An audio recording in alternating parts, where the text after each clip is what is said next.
जी हाँ छात्रों, तो फाइनली कक्षा 10वीं विषय विज्ञान साइंस 27 फरवरी का पूरक पूरा असली वाला क्वेश्चन पेपर लेकर आ चुके हैं सॉल्यूशन के साथ।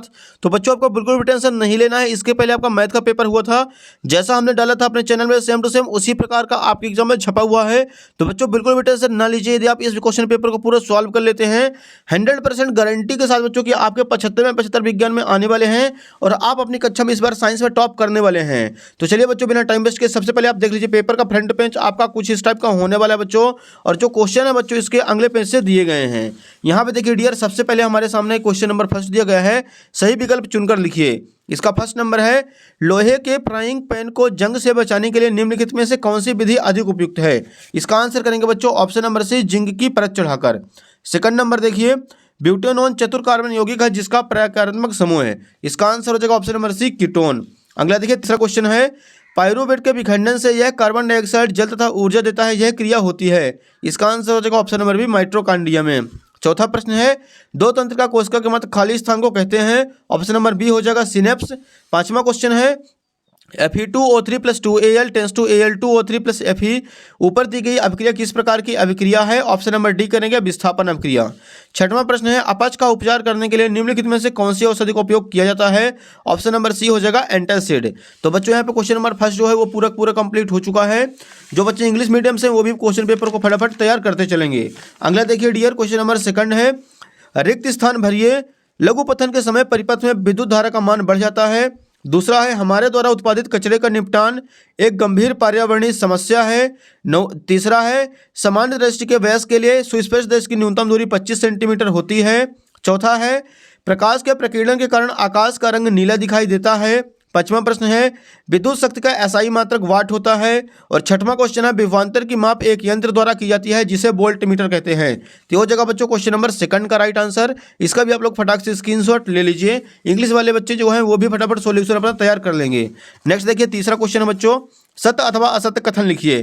पहला प्रश्न इसका, वे पदार्थ जो जैविक प्रक्रम द्वारा अपघटित हो जाते हैं अजैव निम्नीकरण कहलाते हैं। ये हो जाएगा असत्य। दूसरा है, डीएनए का पूरा नाम डीऑक्सीराइबोस न्यूक्लिक अम्ल होता है। इसका आंसर करेंगे सत्य। तीसरा है, हाइड्रा को कई टुकड़ों में काट दिया जाए तथा प्रत्येक टुकड़ा पूर्ण विकसित होकर एक पूर्ण जीव का निर्माण करता है, इसे पुनरुत्थ भवन कहते हैं। इसका आंसर हो जाएगा सत्य। चौथा है, ऊष्मा क्षेपी रासायनिक अभिक्रिया में ऊष्मा का अवशोषण होता है। इसका आंसर करेंगे असत्य।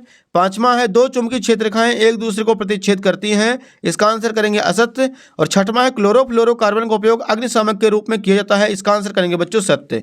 तो बच्चों यहाँ पे क्वेश्चन नंबर जो तीसरा है वो भी अपना पूरा कंप्लीट हो चुका है। इसका भी आप लोग फटाक से स्क्रीनशॉट ले लीजिए और वीडियो को ज़्यादा से ज़्यादा बच्चों के साथ शेयर करते चलिए। अगला देखिए क्वेश्चन नंबर 4 है, सही जोड़ी मिलाइए। एक साइड आ दूसरी साइड बा। फर्स्ट नंबर है इंसुलिन। इसका आंसर करेंगे रक्त में शर्करा का नियमन। दूसरा है संगमरमर CaCO3। तीसरा है सिरका एसिटिक अम्ल। चौथा है बच्चों ब्रोमीन द्रव अधातु होता है। पांचवा है बेंजीन C6H6 और छठवां है लिंग गुणसूत्र। इसका आंसर हो जाएगा XY। तो बच्चों यहाँ पे क्वेश्चन नंबर 4 जो था वो भी अपना कंप्लीट हो चुका है। क्वेश्चन नंबर 5 के लिए चलते हैं अगले पेज पर। एक शब्द वाक्य में उत्तर लिखिए। इसका पहला क्वेश्चन है, वंशागति के मुख्य नियम किसने प्रस्तुत किए थे। इसका आंसर हो जाएगा ग्रेगर मेंडल ने। दूसरा है, खतरे के संकेत का प्रकाश लाल रंग का क्यों होता है। इसका आंसर करेंगे लाल रंग का प्रकीर्णन बहुत कम होता है। तीसरा है, विद्युत ऊर्जा का व्यापारिक मात्रक लिखिए, यूनिट या किलोवाट घंटा। चौथा है, MRI का पूरा नाम लिखिए। तो इसका आंसर करेंगे मैग्नेटिक रेजोनेंस इमेजिंग। पांचवा है, रक्तदाब किसे कहते हैं। तो रक्त धमनियों की दीवारों पर रक्त द्वारा डाला गया दाब रक्तदाब कहलाता है। छठवां है, पादपों के तनों की वृद्धि में सहायक हार्मोन का नाम लिखिए। तो इसका आंसर हो जाएगा बच्चों जिबरेलिन। तो बच्चों क्वेश्चन नंबर 5 जो था वो भी अपना पूरा यहाँ पे एक वाक्य क्वेश्चन कंप्लीट हो चुके हैं। इनका भी आप लोग फटाफट स्क्रीनशॉट ले लीजिए। अगले क्वेश्चन के लिए मूव करते हैं बच्चों नेक्स्ट पेज पर। यहाँ पे क्वेश्चन नंबर 5 देखिए बच्चों, प्रकाश संश्लेषण की क्रिया विधि का केवल रासायनिक समीकरण लिखिए। तो ये रहा बच्चों क्वेश्चन नंबर 5 का आंसर। आप यहाँ पे लिख देना उत्तर क्रमांक 5, प्रकाश संश्लेषण की क्रिया विधि का केवल समीकरण 6CO2 + 6H2O सूर्य का प्रकाश और क्लोरोफिल को उपस्थिति में अभिक्रिया करने पर C6H12O6 ग्लूकोज और 6CO2 ऑक्सीजन प्राप्त होता है। क्वेश्चन नंबर 6 है, पुनरुत्थ भवन को परिभाषित कीजिए। तो इसका आंसर लिखेंगे, शरीर के नवनिर्माण की वह शक्ति जिसके अंतर्गत शरीर के टूट जाने पर उसकी मरम्मत हो जाती है और प्रत्येक टुकड़ा पूर्ण होकर एक नया जीव बनाता है, पुनरुत्थ भवन या पुनर्जनन कहलाता है। क्वेश्चन नंबर 7 देखिए डियर, मनुष्य में गुणसूत्रों की संख्या कितनी होती है, महिला एवं पुरुष के गुणसूत्रों में क्या अंतर है। ये रहा बच्चों 7वें का आंसर लिख देना है। मनुष्य में गुणसूत्रों की संख्या 23 जोड़ी होती है। महिला एवं पुरुष में 22 जोड़े गुणसूत्र तो समान होते हैं, लेकिन 23वां जोड़ा गुणसूत्र लिंग गुणसूत्र होता है, जो महिला में XX एवं पुरुष में XY होता है। ये हो जाएगा डियर क्वेश्चन नंबर 7वें का आंसर। क्वेश्चन नंबर 8वें के लिए मूव करते हैं बच्चों अगले पेज पर। यहाँ पे देखिए डियर क्वेश्चन नंबर 8वां है हमारे सामने, दो उत्तल लेंस किसे कहते हैं। तो ये रहा बच्चों क्वेश्चन नंबर 8 का आंसर लिखेंगे। वह प्रकाशिक लेंस जिसके दोनों तल उत्तल हो, दो उत्तल लेंस कहलाता है। क्वेश्चन नंबर 9, जब कोई प्रकाश किरण सघन माध्यम से विरल माध्यम में प्रवेश करती है तब क्या होता है। यहाँ पर लिखेंगे 9वें का आंसर, जब कोई प्रकाश किरण सघन माध्यम से विरल माध्यम में प्रवेश करती है तब अपवर्तन के बाद वह किरण अविलंब से दूर हट जाती है। क्वेश्चन नंबर 10, विद्युत धारा को परिभाषित कीजिए, इसका एसआई मात्रक क्या है।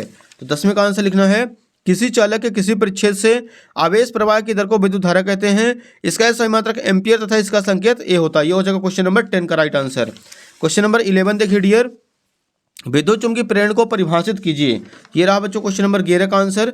विद्युत चुम्बकीय प्रेरण, जब कभी तार के एक बंद लूप और एक चुंबक के बीच अपेक्षिक गति होती है तो उस बंद लूप में विद्युत धारा बहने लगती है। इस धारा को प्रेरित धारा तथा इस परिघटना को विद्युत चुम्बकीय प्रेरण कहते हैं। ये हो जाएगा क्वेश्चन नंबर 11 का आंसर।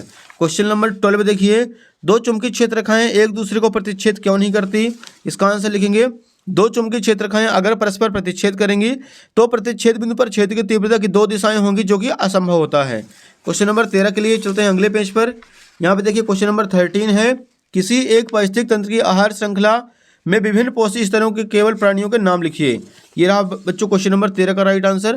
प्रथम पोषी स्तर में उत्पादक, द्वितीय पोषी स्तर में शाकाहारी, तृतीय पोषी स्तर में मांसाहारी उपभोक्ता और चतुर्थ पोषी स्तर में उच्च मांसाहारी उपभोक्ता। ये हो जाए क्वेश्चन नंबर 13। क्वेश्चन नंबर 14 देखिए बच्चों, संक्षारण किसे कहते हैं, उदाहरण सहित लिखिए।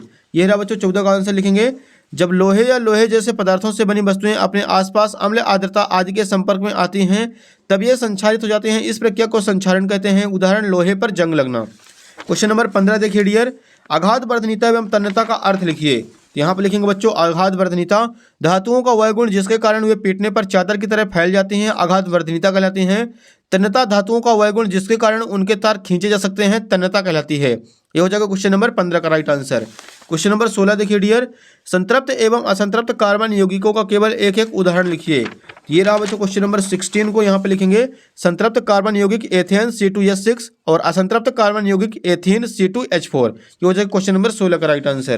क्वेश्चन नंबर 17 देखिए बच्चों, वर्ण विक्षेपण किसे कहते हैं, चित्र द्वारा समझाइए। तो इसका आंसर लिखेंगे, जब कोई प्रकाश किरण किसी प्रिज्म में से होकर गुजरती है तो वह अपने 7 अवयवी रंगों में विभक्त हो जाती है। इस परिघटना को वर्ण विक्षेपण कहते हैं। वर्ण विक्षेपण का चित्र आप लोग यहाँ पे पूरा देख लीजिए। आपको ऐसे ही पूरा सेम टू सेम बना देना है और यहाँ पे कलर्स के नेम लिखने हैं VIBGBOR। क्वेश्चन नंबर 18 है, अपक्षेपण अभिक्रिया किसे कहते हैं, एक उदाहरण लिखिए। तो आप 18 का आंसर लिखेंगे, जब दो अभिकारक क्रियाकारक विलयन आपस में अभिक्रिया करके अभिलेय ठोस उत्पाद बनाते हैं तो उस विलयन में ठोस अपक्षेपित हो जाते हैं। इस क्रिया को अपक्षेपण कहते हैं। उदाहरण हो जाएगा AgNO3 + NaCl, AgCl + NaNO3। ये हो जाएगा क्वेश्चन नंबर 18। क्वेश्चन नंबर 19 के लिए चलते हैं अगले पेज पर। यहाँ पे देखिए बच्चों क्वेश्चन नंबर 19 है, मानव मस्तिष्क से कोई 3 कार्य लिखिए। ये रहा बच्चों क्वेश्चन नंबर 19 का आंसर।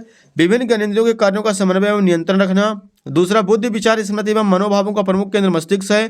तीसरा, सभी ऐच्छिक एवं अनैच्छिक क्रियाओं का समन्वय और नियंत्रण करना। ये हो जाएगा बच्चों क्वेश्चन नंबर 19 का राइट आंसर। क्वेश्चन नंबर 20 देखिए बच्चों, मनुष्य के पाचन तंत्र का स्वच्छ नामांकित चित्र बनाइए। इसको आप लोग कर लीजिएगा। 21 नंबर देखिए, पीएच परिवर्तन के कारण दंत क्षय किस प्रकार का होता है, इससे कैसे बचा जा सकता है।